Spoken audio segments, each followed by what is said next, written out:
So, I am making a video because Shannon Sharpe, who is a black man, he's like a sports commentator or whatever, right? He was recently accused of SA. I'm not going to say what that stands for this early in the video because YouTube will demonetize you if you say certain stuff too early in your videos, right? He was accused of this by a white woman, okay? Now, word on the street is, and I don't know if this is true, y'all let me know, comment, right?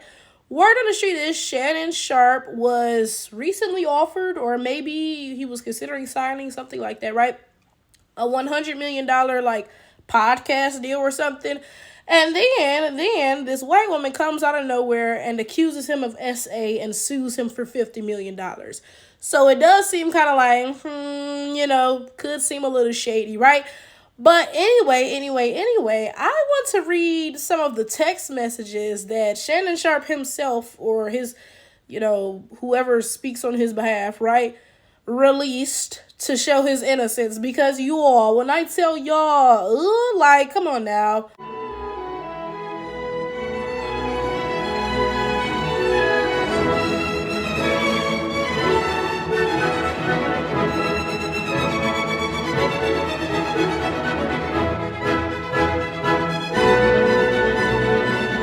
Now, let me tell y'all, these are all messages from Becky to him, okay?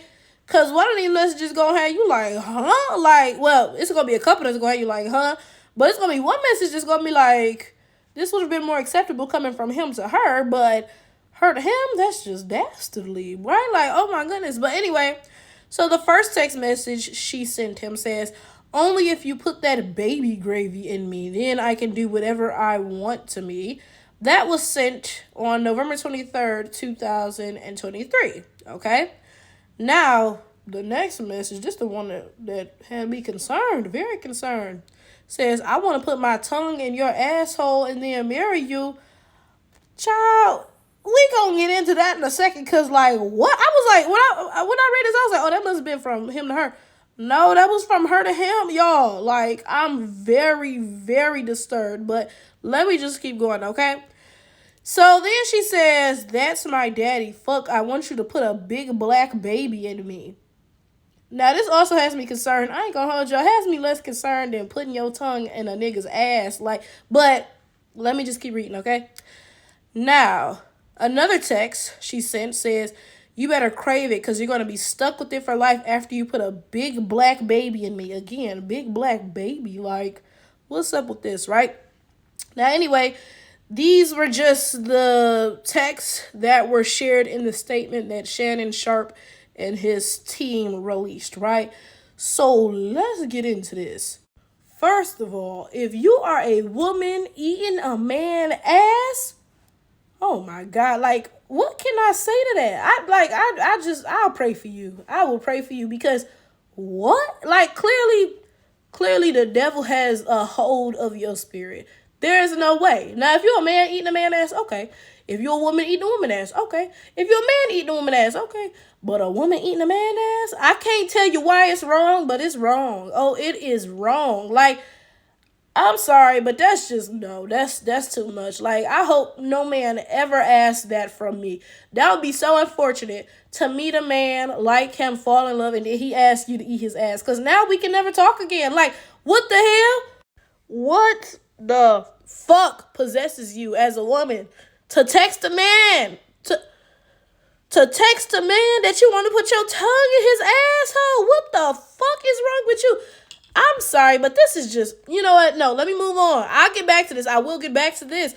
Absolutely. But let me move on, okay? Let's discuss how on 2 occasions she asked him to put a big black baby in her. Now, mind you, these texts were sent months apart. The first text where she says, that's my daddy, fuck, I want you to put a big black baby in me.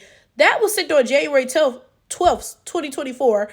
And then the next one where she says, you better crave it because you're going to be stuck with it for life after you put a big black baby in me. That was sent on August 6th, 2024, okay? So it's not like she said this back to back. No, this is a recurring theme, right?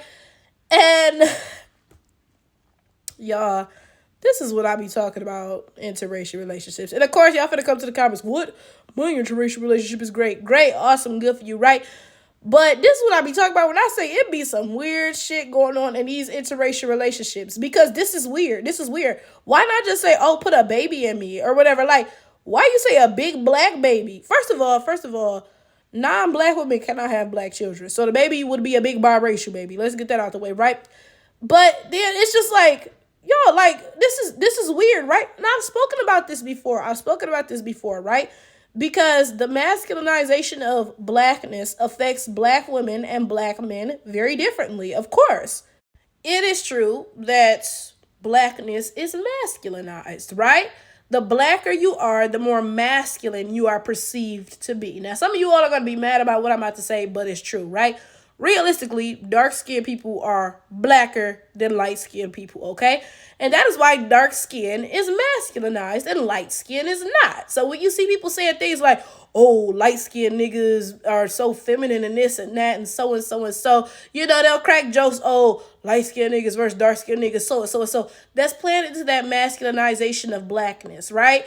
And oftentimes, black men take this as a compliment when it comes to dating and stuff. Because, I mean, as a man, of course, you want to be masculine, right? And, of course, you know, it affects black women very negatively. But my thing is this. It affects black men negatively as well, right? But, again, a lot of times, they take it as a compliment, right? Because, you know, this masculinized blackness is viewed as, you know, aggressive, big, strong, so and so and so, right? That's why this white woman is talking about put your big black baby in me. That's that masculinization of blackness, right? Because she wouldn't have said put your big white baby in me or your big Asian baby in me. No, because those groups are not masculinized in the way that black groups are, right? Now, like I said, a lot of black men take this as a compliment as it pertains to dating, but it's not a compliment. It's not a good thing. That's the reason why black people are less likely to be prescribed pain medication, even when we are in pain, because we are masculinized. That's the reason why black kids are adultified and viewed as older than they are, because we are masculinized, like quite literally. Honestly, I think that is why a lot of black men who do date interracially are always like, oh, non-black women love us. We the top tier men, so and so and so. First of all, you got to be out your mind if you think that non-black people love you as a black person. Like, quite literally, I mean, like, let's look at 2025. To this day, these women still be posting on social media like, yeah, my dad told me not to marry a black guy. They would disown me. My parents would never talk to me again, so and so and so. And then you still got black men turning around about, yeah, we the most desired. That delusion is rooted in the masculinization of black men. Black men think that because they had the biggest dicks or they're viewed as the most aggressive or strong or this or that somebody actually loves them and is not just fetishizing them. Like, this white woman is sitting here talking about put your big black baby in me. You think that you're actually desired in that situation and you're not just a fetish? Like, come on now. Now, as a woman, I'm always inclined to believe women when they come forward with like rape or sexual assault or whatever allegations, because realistically, most of the time that shit is true. And all the men are about to be in the comments like, what wheeze be innocent? But let's be for real. And y'all don't have to tell the truth. Y'all can comment and lie all y'all want to, but y'all know the truth in your heart of hearts, right? Okay, so that's all that matters, right? Realistically, a concerning amount of men are predators, right? And that looks different ways. So every single man might not force himself on a random woman in an alleyway, right? But a lot of men have like predator tendencies. They'll touch you without asking. They'll be really pushy. You can say no and they'll keep pushing, etc., etc., etc. A concerning amount of men are predators, dead ass, right? And that is why when I, hear a woman come forward with allegations like these, for the most part, I believe her, right? But I ain't gonna hold you. There's one exception to that. Whenever a white woman comes forward with an accusation like this against a black man, that's the one exception. I never believe that shit, because it's like literally never true. Like, honestly, that's that like Carolyn Bryant complex. They just lie on black men just because, like, I don't know, that's kind of like they culture or whatever, right? So, whenever a white woman comes forward with something like this, I never believe it when it's, an accusation against a black man. But Me personally, I don't go out my way to defend these guys or do a whole lot about a situation like this when it comes up for two reasons, right? One, most black men don't just date interracially, right? Most of the time they date interracially and they have to drag black women 24/7. Yeah, this is why we getting our passport, bros. Them black women's and so and so and so, yada yada yada. I need me a submissive snowbody queen, so and so and so. That is the case an alarming amount of the time, right? But then let's say that that's not the case. Let's say that you're a black guy who really just happens to date interracially and you just ended up in this relationship and you don't dog black women out, right? I'm still not finna go hard to stick up for you or anything like that, because bottom line, end of the day, as a black person, because this is not something unique to black men, right? As a black person, you are well aware of this system of white supremacy and your place in it and your significant other's place in it, right? So if you willingly get into a relationship with one of these people and something like this happens, well, you played a stupid game, you won a stupid prize. Whose fault is that?